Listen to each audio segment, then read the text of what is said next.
আসসালামু আলাইকুম। আমার ইন্টারনেট সংযোগ বিচ্ছিন্ন হওয়ার কারণে হচ্ছে লাইভ থেকে বিচ্ছিন্ন হয়ে গিয়েছিলাম। যে পরবর্তীতে আমাদের এই রাস্তার আরেক অংশ, এটা হচ্ছে যে মাছের চাষ করা হতো এখানে মূলত।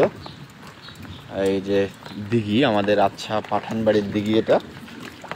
ওই পাশ দিয়ে হচ্ছে বিল আছে এবং খাল আছে। ওই দিক দিয়ে এই দিঘির হচ্ছে পাড় ভেসে গিয়ে মাছ সব চলে গেছে। আর এই দিক দিয়ে যে আমাদের রাস্তা, দিঘির পাড় দিয়ে এখানে হাঁটু পরিমাণ পানি নেই, কিন্তু এই যে অবস্থা দেখেন, এখানে জায়গাটা উঁচু, একদম বাড়ির ভিতরে মৎস্য চাষিরা হচ্ছে তাদের মাছ রক্ষার জন্য আপ্রাণ চেষ্টা করে যাচ্ছে।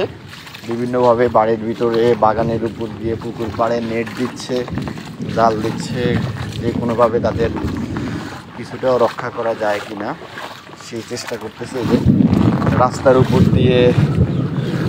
উপর দিয়ে পর্যন্ত নেট দেওয়া হয়েছে যে মাছ রক্ষার জন্য।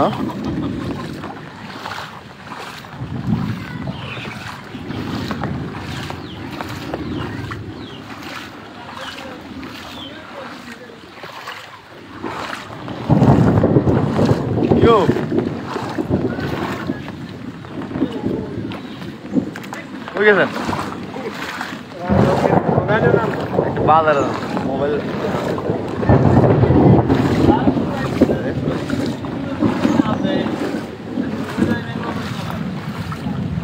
আমাদের ঘরগুলার ভিতরে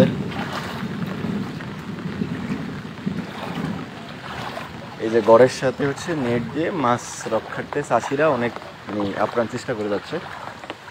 এই যে দেখেন,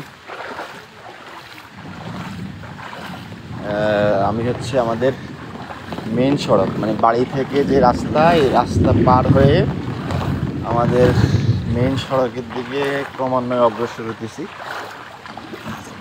কিন্তু রাস্তার পানি যত সামনের দিকে যাচ্ছি ততই হচ্ছে পানির পরিমাণ বেশি। কতটুকু যাই পৌঁছাইতে পারবো, আমি বাজারের উদ্দেশ্যে রওনা হয়েছি, কারণ গতকাল আমি ঢাকা থেকে আসছি। আমাদের 6 নং গ্রুপটি পশ্চিম ইউনিয়নের এই যে বন্যা চলাকালীন, অর্থাৎ জলাবদ্ধতা, দীর্ঘ বৃষ্টির কারণে যেই জলাবদ্ধতার মাধ্যমে বন্যা তৈরি হয়েছে, এই বন্যা উপলক্ষে আমাদের যে আমাদের এলাকার অসংখ্য পরিবার পানিবন্দী আছে, ওনাদের জন্য কিছু করার উদ্দেশ্যে আমরা আজকে একটা মিটিং করব আমাদের খাজুরিয়া বাজারে। সকাল 8:30টার কথা ছিল করার, কিন্তু মুষলধারে বৃষ্টির কারণে বের হতে পারিনি। এখনও বৃষ্টি হচ্ছে, বিদ্যুৎ চমকাচ্ছে আকাশে। এই যে দেখেন, মানে পরিস্থিতি ক্রমান্বয়ে কোন দিকে যাচ্ছে। এই যে আমাদের আচ্ছা মীর বাড়ি, এটা বাড়ির ভিতরে পানি ঢুকে গেছে। এই যে কৃষি জমি, কৃষি মাঠ, আর আমি হচ্ছে আমাদের এই রাস্তার মানে হচ্ছে ধরে যাচ্ছি। রাস্তাটা নির্ণয় করাটাও কঠিন হয়ে পড়ছে আমার। বৃষ্টি কিন্তু হচ্ছে অনবরত, বৃষ্টির কারণেই পানি কমবে এমনটা আশা করা যাচ্ছে না। এই যে আমি পরিস্থিতি দেখেন, অবস্থা,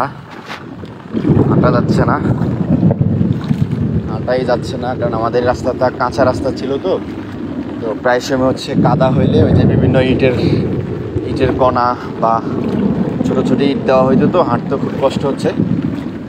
এই যে বর্তমানে আমার এই রাস্তার অবস্থায় যে হাঁটুর উপরে, এই যে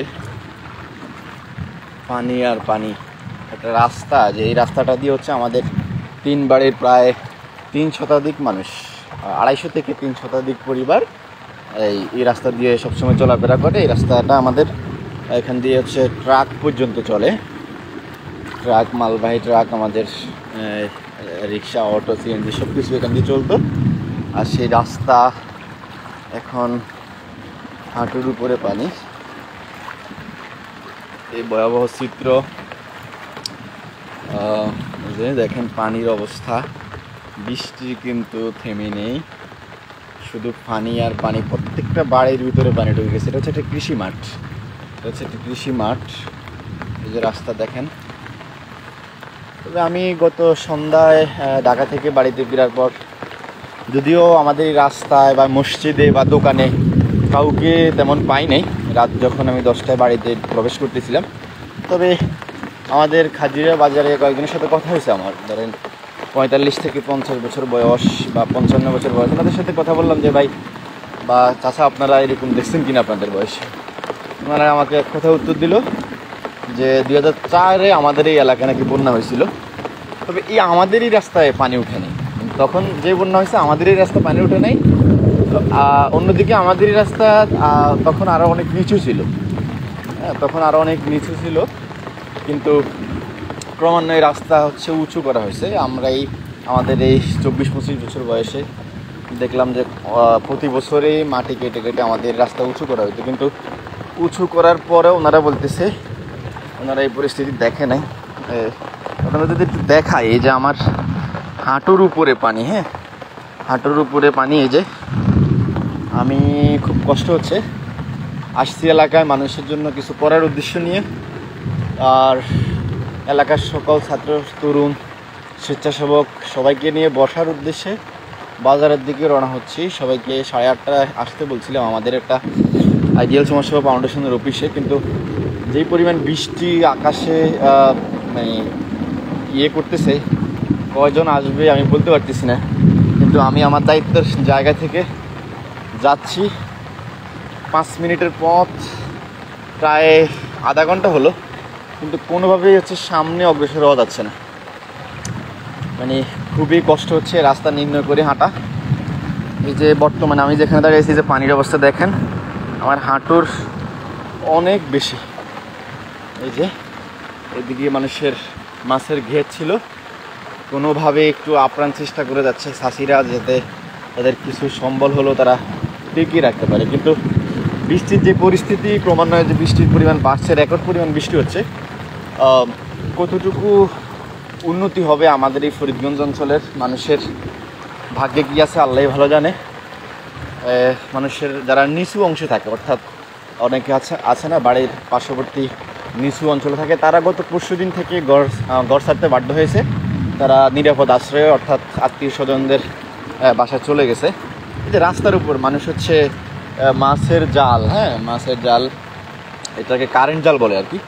এই যে মাছ রাস্তার উপরে মানুষ হচ্ছে কারেন্ট জাল দিয়ে মাছ শিকার করতেছে। কতটা ভয়াবহ, মানুষ মাঠে নামতে পারতেছে না, কারণ মাঠে গলা পরিমাণ পানি। মাঠে মাছ শিকার করতে সেটার সুযোগ নেই।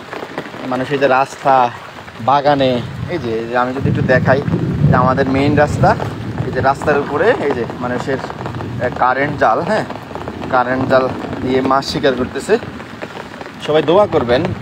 পরিস্থিতি কোনোভাবেই আমরা দেখতে পাইতেছি না যে আমাদের উন্নতি হবে। গতকাল থেকে একটি সংবাদ আমরা সোশ্যাল মিডিয়ায় দেখে আসছি যে আমাদের যে বন্যা নিয়ন্ত্রণ বাঁধ, হ্যাঁ সেচ প্রকল্পের মধ্যে আমাদের নানিপুর সুইচ গেট দিয়ে পানি নাকি বের করা হচ্ছে। কতটুকু বের করা হচ্ছে বা এটা আদৌ কতটুকু সত্য আসলে এভাবে বলতে পারতেছি না। তবে পানি কমার, অর্থাৎ আমি গত রাত 10টা বাজে যখন আমাদের এই বাড়িতে গিয়েছিলাম ঢাকা থেকে, তখন যে পরিমাণ পানি ছিল তখন আমার হাঁটুর উপরে ছিল। এখন আমি যে একটা শর্ট প্যান্ট পরে বের হয়েছি, কিন্তু তা হচ্ছে আমার একদম পুরো শর্ট প্যান্টটা ভিজে গেছে। এটা যদি একটু দেখাই, এই যে দেখেন পানি, অথই পানি। এটা হচ্ছে আমাদের এই যে কৃষি মাঠ, পানি ছাড়া কিছু নাই। শুধু আমাদের এই ব্রিজের উপরে, আমাদের এই যে বাড়ির ভিতরের যে রাস্তাটা মেইন রোড থেকে, এই যে এই রাস্তা দিয়ে আমাদের একটা ব্রিজ আছে, এই ব্রিজটার উপরে শুধু একটু পানি নাই। আর না হলে এই দেখেন আবার ব্রিজের নিচ থেকে শুরু হয়েছে, ব্যাস এই শুধু পানি আর পানি। মানুষ খুব কষ্টে আছে। আমি গতকাল রাতে এলাকায় এসে শুনতে পাচ্ছি যে আমাদের সোমবার সকাল থেকে, অর্থাৎ প্রায় 70-75 ঘন্টা হলো আমাদের এই চাঁদপুর পল্লী বিদ্যুৎ সমিতি 2 ফরিদগঞ্জ জোনাল অফিসের আওতাধীন আমাদের যে আতসা গ্রাম, মাদারতলি গ্রাম সহ এই 3-4টা গ্রামে গত সোমবার সকাল থেকে, অর্থাৎ 70-75 ঘন্টা হচ্ছে বিদ্যুৎ বিচ্ছিন্ন আছে। অনেকের যোগাযোগ বিচ্ছিন্ন হয়ে পড়ছে, মোবাইলে চার্জ নেই, মোবাইল বন্ধ, খাবার দাবারে মানুষ খুব কষ্ট পাচ্ছে। ভয়াবহ অবস্থার দিকে এই যে দেখেন, যদি একটু ভালো করে আপনাদেরকে দেখাই, কি বলবো আমি, আজকে যে মিটিংয়ের উদ্দেশ্য রওনা হলাম, আমাদের মিটিংটা 8:30 ছিল। আমি হাঁটতে পারতেছি না, কারণ খালি পায়। এরপরে এই যে পানিগুলোতেও ময়লা বিভিন্ন হয়ে পড়ছে। আমি গত রাত্রে বাড়িতে যাওয়ার পর থেকে আমার পুরো পা চুলকাচ্ছে। এখন মানুষের জন্য কাজ করতে আসছি। ইনশাল্লাহ আমি আমার জায়গা থেকে, দায়িত্বশীলতার জায়গা থেকে, একা তো সম্ভব না। আমি আমার ইউনিয়নের সকল তরুণ, ছাত্র, স্বেচ্ছাসেবক সবাইকে আহ্বান করছি আজকে আমাদের আইডিয়াল সমাজসেবা ফাউন্ডেশন অফিসে আসার জন্য। যে দেখেন অনেক কত, দেখেন ভয়াবহ অবস্থা।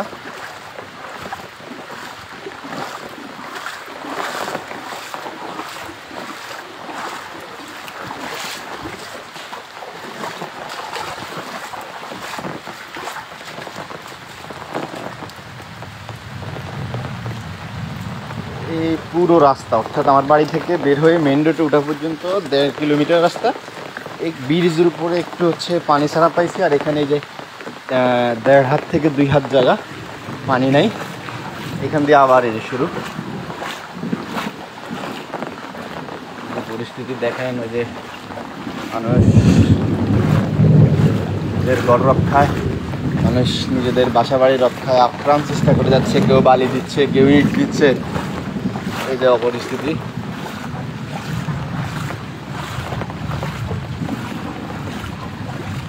মানুষের আপ্রাণ চেষ্টা করে যাচ্ছে।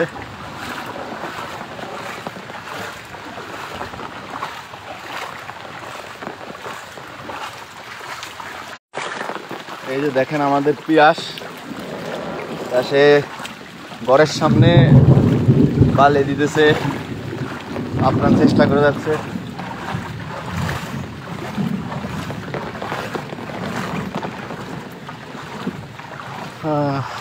যারা দেখছেন, আমি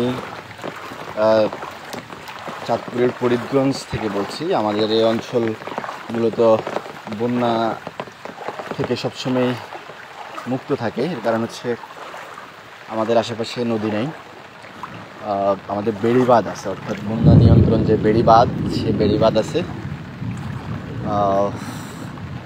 সেজন্য আমরা আমাদের এই 23-24 বছর বয়সে প্রায় সময় দেখতাম একটু অতিবৃষ্টি হলে, অর্থাৎ টানা কয়েকদিন ভারী বর্ষণ হলে আমাদের এই রাস্তায় পানি উঠতে দেখছি। অর্থাৎ আমি 16 সালেও, আমাদের যেটুকু মনে পড়ে, হ্যাঁ আমার 2000 সালের জন্ম, কিন্তু 16 সালে আমি দেখছি এই রাস্তায় পানি উঠতে, তাও টাকনুর উপরে পানি উঠছে। কিন্তু বাজারে ভাই, কিন্তু হাঁটু পরিমাণ পানি আমরা দেখি নাই। যে এখানে এই যে রাস্তা নির্ণয় করা কঠিন, এই যে দেখেন মানুষের বাড়ি করে, যে বিল্ডিংটা অনেক উঁচু জায়গা করা হয়েছিল। এই যে আমাদের এই জায়গা থেকে আমাদের মেইন রাস্তা ওঠা পর্যন্ত এই অংশটুকু একটু সোলিং করা আছে, তাও হাঁটু পরিমাণ পানি। পায়ের অবস্থা খুবই খারাপ। গাড়ি আছে,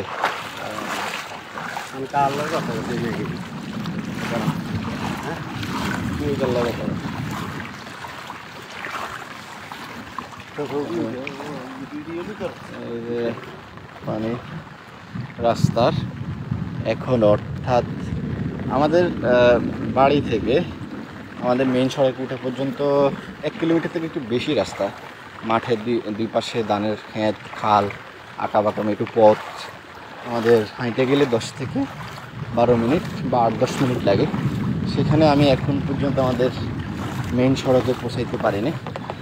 এই মানুষের যে মাছ, পুকুরের মাছ রক্ষায় মানুষ জাল, নেট দিয়ে রাখছে। পরিস্থিতি খুব ভয়াবহ ক্রমান্বয়ে। পানির উচ্চতা প্রতি মিনিটে মনে হচ্ছে বাড়তেছে। এর কারণ বৃষ্টির কোনো যে আকাশের আওয়াজটা শুনতে পাচ্ছেন। আপনারা আকাশের আওয়াজটা শুনতে পাচ্ছেন। সবাই দোয়া করবেন। আমরা আমাদের ফরিদগঞ্জ উপজেলার 6 নং পশ্চিম গুপ্ত ইউনিয়নের, আমি গতকাল ঢাকা থেকে আসার পর থেকে আমরা উদ্যোগ নিয়েছি, ছাত্র, তরুণ, যুবক সমাজ, স্বেচ্ছাসেবকরা সবাই একত্রিত হবে, এই 6 নম্বর মানুষের পাশে দাঁড়াবো।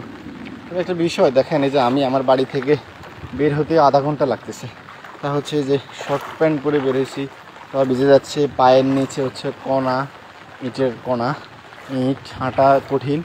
খালি পায়ে আমাদের এই যে ফ্রিজ ডালা রাস্তার উপর দিয়ে হাঁটাটাও আসলে এখন টাফ হয়ে যাচ্ছে। আর বিদ্যুৎ তো একেবারে নাই বললে চলে। কোনো মতে আমি গতকালকে অন্য লাইনে কারেন্ট থাকাতে ওইখান থেকে চার্জ করে আনছি, কখন যোগাযোগ বিচ্ছিন্ন হয়ে যায় বলা যাচ্ছে না। সবাই দোয়া করবেন আমাদের জন্য। এই মুহূর্তে আল্লাহ রক্ষা করা ছাড়া কোনোভাবে উপায় নেই। আমাদের এই যে মেইন সড়ক আমি এখনও উঠতে পারি নাই, তবে এদিক দিয়ে হাঁটু নাই, হাঁটু টাকনু বিড়ার উপরে হচ্ছে পানি।